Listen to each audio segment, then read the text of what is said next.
هاي المنطقة بها مكان لا يزال به المي من المطرة السابقة اللي هي قبل ايش قد المطرة كانت اسبوعين تقريبا اسبوعين. ف هاي البركة الباقية قليلة طبعا هي المي مالتها آسن، بيها نوع من الحشرات. يعني هاي الحشرة مو افراخ الضفدع، هاي الحشرة انا اول مرة اشوف الها صدفة بظهرها والها برجليها. هاي اول مرة اشوف هيجي حيوان وبيها مثل هذا مال مشط حيه مثل مال العقرب يعني والله يمكن يعني الذيل مالتها يشبه العقرب، لكن هي بهذا الاتجاه. شوف الزمها ايش خلي بس اصفى عليها.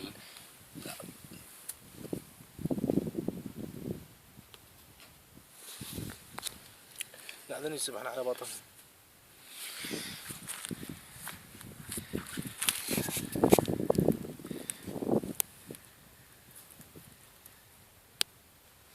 هاي انا ما شايف سابقا مثل هيك نوع. هاي البحيرة كلها دار ما دار.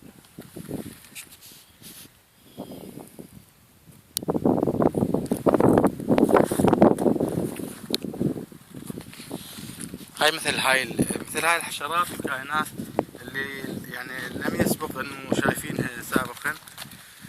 المفروض انه تكون اكو دراسة على هذا الاشياء الواردة الجديدة، يعني نوع سمك يظهر جديد، نوع حشرة تظهر جديدة، تأثيرها البيئي، تأثيرها السلبي، تأثيرها الايجابي،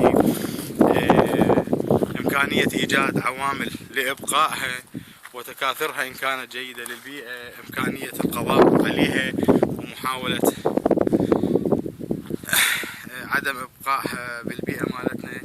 هاي كلها اشياء يعني اتمنى انه هي تكون، اتمنى والله هسه انا احاول انشر هذا بالفيسبوك واحاول انشره على مواقع اخرى على اليوتيوب، يعني بلكة المختصين يشوفون هاي الاشياء بلكة.